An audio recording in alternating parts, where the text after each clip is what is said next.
Hello all.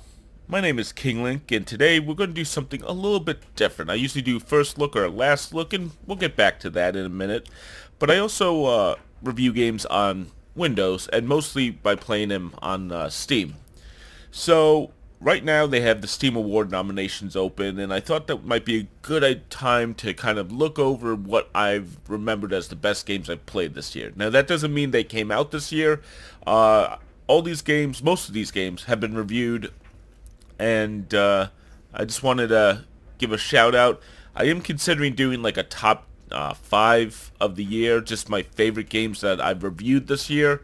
But let's just talk about for the Steam categories, what's going on. This just gives me a chance to talk about some great games a second time. And there's going to be some games in here that I have not talked about, perhaps in the future. I'm just going to go up the categories because the game of the year is at the top. So most fun with the machine. By the way, none of these games are exclusive for this category. It's just what I thought of best when I was filling this out. So the most fun with the machine, there was no other game in my mind that I could say other than Exapunks. And I think that stretches the machine to computers.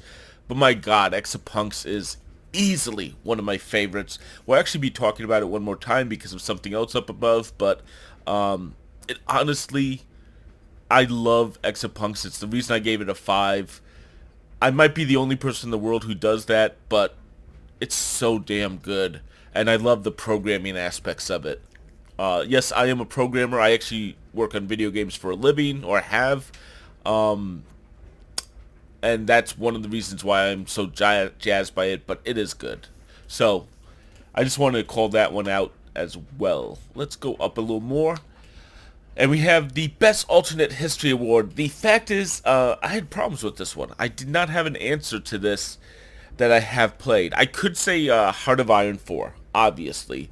But I feel that tries to play it a little bit safe, and it's not. I don't know if I'd call it the best alternate history. I went with a game that, obviously, I have not reviewed yet. I actually don't own Wolfenstein 2, and I only put 2 in because the original Wolfenstein,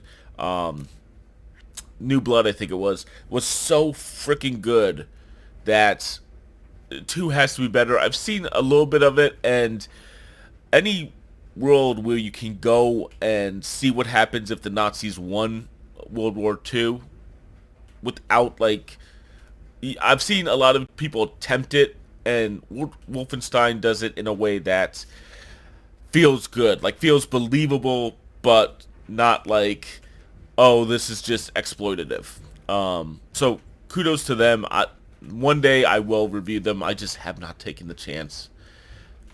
Another one I haven't reviewed, but the Better with Friends category. The fact is, I don't tend to play with friends. I'm not a big multiplayer fan, mainly because when I get home, I don't have time to sit down and play a game for extended length without like small interruptions. When I do my 30-minute reviews, I literally have to have everyone out of the house to do it, just because A, I don't want to get interrupted, and B, I don't want to have them walk in the middle of a take like this.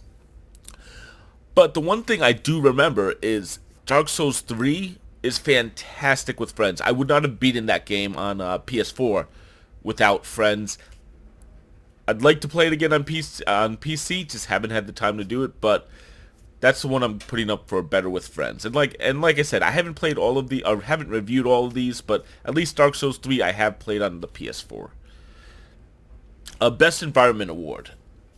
Honestly, I couldn't think of games that had amazing environments. I am going to review Phantom Pain soon. That's pretty good. But I wanted to call out Hellblade for something. And honestly, Hellblade is so beautiful. Just damn beautiful that I had to put it in here. Now, it says VR Edition. They just updated it to VR. And here's the thing. I don't have VR. We'll have to talk about that in a second as well. But honestly, Hellblade has such interesting environments that I don't know of another game that really could have hit that level for me. And Hellblade is also an amazing game. I gave it an amazing score because it's so good. Even with the combat is a little bit weaker, but the experience of going through the game is so strong. I love that game, even with its flaws. So of course I just screwed up a little bit too much there, but best developer award. Honestly, again, I'm super biased on this. Exapunks is one of my favorite games, and I think Exapunks is a shining example of what Zachtronics does. They do programming, accessible, interesting tasks, amazing games. I mean, they have so many of my favorite games in there. And yeah, like I said, I'm a nerd. I play. I reviewed TIS 100. They're one of the few companies I've actually reviewed two games from in this year. But I did TIS 100. I did Exapunks. And I did, and of course you can also play Opus Magnum, or Magnum. I think it's Opus Magnum. It's if not, it's Magnum Opus. But they also have other ones like Shenzhen IO, which admittedly might not have been their best game, but I still have a ton of fun trying to program it and trying to beat those levels. Um, and others, Space Chem. So Zachtronics has a consistent record for me. There's other great developers out there. Don't get me wrong, but it's more of a fact that when I think of my favorite personally, Zachtronics has always been there. So Labor of Love. I'll be honest. I almost didn't vote in the Steam Awards this year, and one of the reasons I did was Prison Break, Prison Architect. Prison Break would be awesome, which you can pretty much do in Prison Architect. Prison Architect decided to say, "Hey, could you vote for us for Labor of Love?" And I haven't reviewed them yet, and probably should. But this is another of my favorite companies. Intro version. I think it is. But anyways, basically they came out with this game multiple years ago in early access. But what they've done is they've energized the community. They put out a video for any version of the devs talking about the game, having fun. But in addition, every update is substantial, and they keep doing it even now after it's left early access. Um, and they just basically have put out so much that I had to give them a shout out. And when I saw that, I'm like, yeah, let's do that, but let me vote on the other categories as well. I will one day, hopefully, review this game, and it's such an interesting game. But the thing with this one is, if you saw my vision of, or my review of Escapist 2, which I didn't like, the fact is, Prison Architect is the exact opposite of the game. Instead of escaping the prison, you now build the prison and try to control it, and it's so interesting and different. With that said, I give this one because they asked for it, and again, I don't know if I have another option for this. I do really like Introversion. They did Uplink before this. They did DEF CON, and they're both really interesting and unique games, just as Prison Architect is. So, kudos to them. Now, I'm kind of giving away the last one, but the unspoken category, the VR Game of the Year. Sorry about that. The VR Game of the Year is going to be left blank. The fact is, I don't have VR. I could easily have gone down and done a Hellblade, just because they do have a VR mode, but I haven't played VR on it. I don't know if I can really vote for a VR Game of the Year. And there are some really good games out there. There's games that I actually really want to play, and I just can't. Um, Actually, you know what? Let's. I do have one. I will give the VR Game of the Year to someone. Keep keep talking, and nobody explodes. So there you go. If you don't know about this game, basically one person has a VR headset on or looks at a screen, and the other people are supposed to not be able to see the screen. So you can play this without VR. And the idea is one person is trying to defuse a bomb on the screen, another person is looking at the manual, and they can't talk between themselves. Or, I mean, sorry, they can talk between themselves. They can't see each other's code book.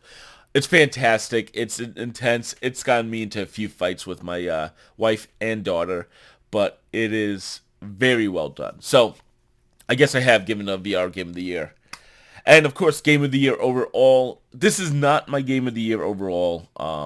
It's definitely a consideration for it, but I do have to call out, there was nothing else I could do for Yakuza 0 except maybe Best Environment, and Yakuza 0 is one of the games this year that I was excited. It was one of the few games I was hyped to play. It was one of the few games I loved playing, and while there was glitches and bugs in it, that was really what held it back from being perfect in my mind. And Yakuza 0 is really fantastic. But I'll say this, Hellblade and Exapunks are both in the running right now for top 5 of the year, and I'll probably put out a top 5 at the end of December, but I just wanted to talk about some really great games, like I said, and that's my list. So, of course, I'm probably completely wrong. Please let me know what you think is the best of the year, and if you don't like this, okay, let me know, and I'll try not to do these talky bits, but I thought this would be something a little bit different for you guys. With that said, thanks very much for watching, and I appreciate your time. I'll be back probably later today with another first look at Dangan. Oh my god, I'm gonna have to do this again. Danganronpa,